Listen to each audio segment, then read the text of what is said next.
Si après 40 ans, tu te dis « je mange pas plus, mais je gonfle, je suis fatiguée, j'ai des cravings, mon ventre a changé », je te comprends. Et aujourd'hui, je vais te le dire clairement, c'est physiologique, point. Je t'explique 4 raisons concrètes et surtout quoi faire avec des actions simples. Alors, la première raison physiologique, c'est le sommeil. Après 40 ans, surtout en périménopause, c'est fréquent que le sommeil devienne un peu plus léger. Il devient un peu plus coupé. Et ça change tout. C'est tellement important le sommeil, là, parce que quand on ne dort pas assez, ben là, ça joue sur notre énergie, notre faim, nos cravings, notre récupération. Dans le livre de la docteure Stacy Sims, bien, elle explique que quand les hormones bougent beaucoup dans notre corps, quand les hormones fluctuent beaucoup, ben, ça peut affecter notre sommeil. Donc, ça affecte notre mélatonine, la fameuse hormone du sommeil. Donc, si tu te réveilles plus souvent que d'habitude, si tu dors moins bien, ben, tu n'es pas en train d'échouer, là. Pas du tout. C'est ton corps qui te parle. C'est ton corps qui s'adapte. Alors, l'action numéro 1 pour le sommeil, c'est qu'on va tester une mini-habitude pendant 7 jours. Alors, on a des options. On a 2 options. L'option numéro 1, c'est l'option de Dr. Sims. Dans son livre, elle a une astuce qu'elle propose.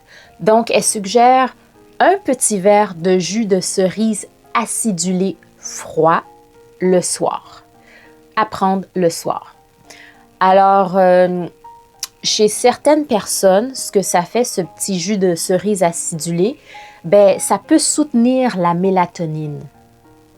Donc, ce qui permet d'avoir un meilleur sommeil. La deuxième option, alors là, je te parle de mon expérience personnelle. Je te partage mon truc personnel. Alors, ce que moi je fais, c'est que je prends un demi-verre d'eau froide. Alors, un demi-verre, on parle de 125 millilitres. Et dans cette eau froide-là, j'ajoute une cuillère à table de vinaigre de cidre de pomme. Et depuis que je fais ça, j'ai vraiment là, beaucoup moins de sueur nocturne. Parce que c'était quelque chose, les sueurs nocturnes. Si vous avez écouté mes dernières vidéos, là, vous allez comprendre. Alors, je ne dis pas que ça marche pour tout le monde. C'est juste mon expérience personnelle.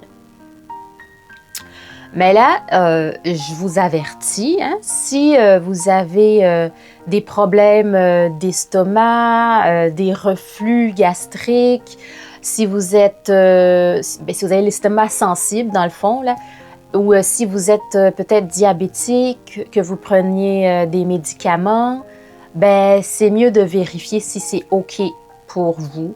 Vérifier auprès d'un professionnel de la santé si c'est possible pour vous de prendre ça.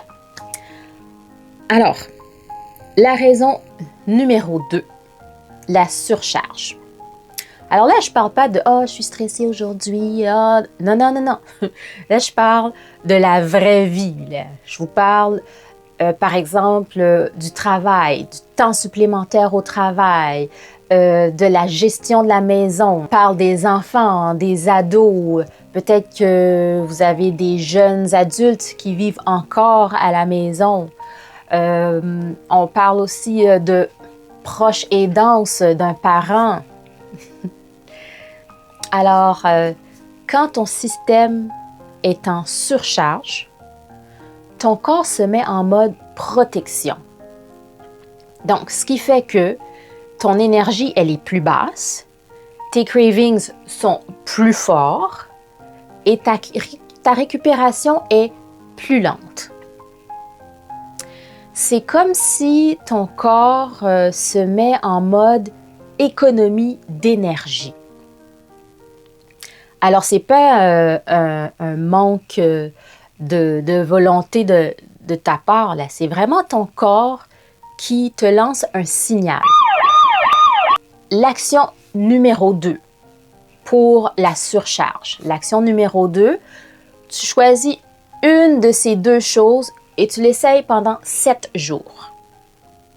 La première chose que j'ai nommée, décharge 2 minutes. J'ai bien dit 2 minutes. On n'essaye pas d'en faire plus, là, un petit 2 minutes. Alors, qu'est-ce qu'on fait? C'est qu'on inspire 4 secondes et on expire 6 secondes.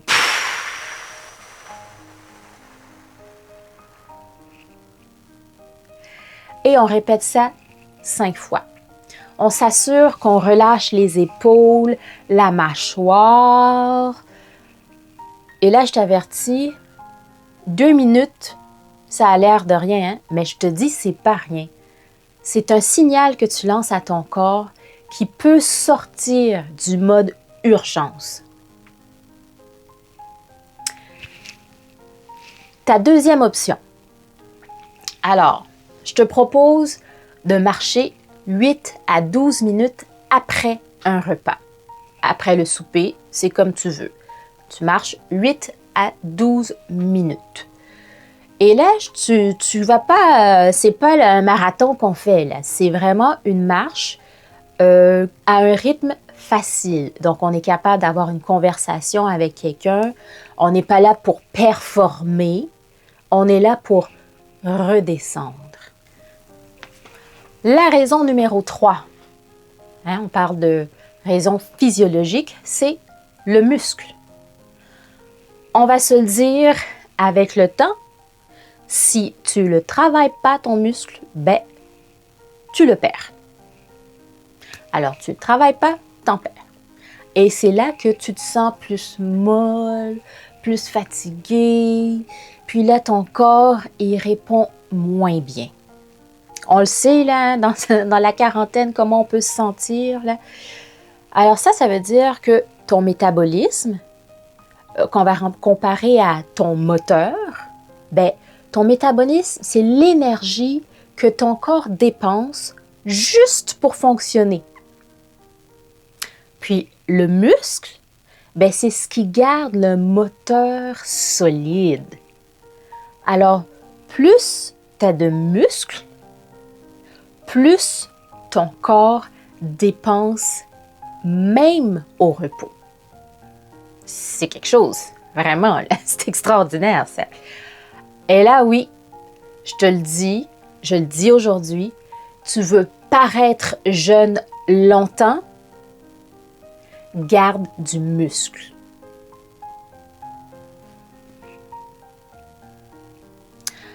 Puis là, c'est pas juste pour le look, hein? C'est beau, mais c'est pas juste pour le look, le muscle. C'est pour l'énergie, la posture, la stabilité, la confiance. La vraie jeunesse, là, c'est la force. L'action numéro 3, qui va justement avec la raison, le métabolisme, on fait 3 mini-séances de 15 à 25 minutes. Alors, on n'a pas nécessairement besoin d'aller au gym. C'est des mini-séances d'exercice qu'on peut faire à la maison. Donc, 4 mouvements simples. 4. On a le squat, la fente, le pousser et tirer. Donc, on peut faire ça à la maison, tirer avec un élastique. Je vais vous montrer quelques b-rolls là-dessus. Dans le fond, la règle d'or, c'est que si c'est toujours facile, ben ça construit rien. Alors, à chaque semaine, on va se challenger. On ajoute soit une répétition ou on met un peu plus lourd. On met un peu plus lourd de poids. On garde en tête que on veut être constante. Pas extrême, constante. La raison numéro 4, le ventre qui gonfle. Après 40 ans, le changement le plus visible, c'est pas toujours sur la balance. C'est le volume. Hein? On parle de ballonnement, de rétention d'eau, de digestion plus lente, digestion plus sensible. C'est souvent pire en fin de journée. Et là, j'insiste, oui, j'insiste, des fois, c'est pas du gras. C'est gonflement plus eau plus digestion irritée. Vous savez de quoi je parle là? Ouais, OK. Alors, l'action numéro 4 pour nous aider avec ça. On fait un test 7 jours. Pas une diète. Hein? On n'est pas dans la diète là. Un test pendant 7 jours. Alors, qu'est-ce qu'on peut éliminer pendant 7 jours? Les bulles, l'eau pétillante. Grande fan d'eau pétillante, ouais. En faisant des recherches, hein, j'étais pas au courant, mais je suis une grande fan d'eau pétillante. Ça peut causer des gonflements. On parle aussi de liqueur. Alors, on essaye ça pendant 7 jours. On élimine pendant 7 jours. On peut aussi prendre un repas qu'on va appeler le repas ventre calme. Alors, un repas par jour qui va consister de protéines, de légumes cuits, de riz ou de patates. Alors, vous avez l'idée. Et on ralentit, on pose la fourchette après chaque bouchée. Ça nous aide vraiment à ralentir. Après, on a notre marche de 8 à 12 minutes après le repas. Alors, je te mets en description la liste complète des déclencheurs, là, de tout ce qui nous cause du ballonnement, le ventre qui gonfle.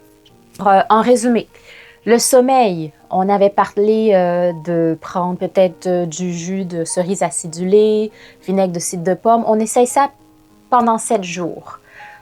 Deuxième, on parle de la surcharge. On essaye de prendre les respirations, 2 minutes de décharge. Hein? On avait parlé de ça, oui. Ensuite, pour le muscle, on fait 2 à 3 séances par semaine. Et pour le ventre, on fait 7 jours anti-ballonnement. Alors, dis-moi en commentaire, ton numéro 1 en ce moment, c'est quoi? Est-ce que c'est le sommeil? Est-ce que c'est la surcharge, le stress? Est-ce que c'est le muscle, l'énergie? Ou est-ce que c'est le ventre avec les fameux ballonnements? Et si tu veux, je fais la prochaine vidéo ultra pratique. Je te montre une routine musculaire 20 minutes à la maison ou quoi manger après 40 ans sans diète. Abonne-toi si tu veux la suite phase 2. À la prochaine!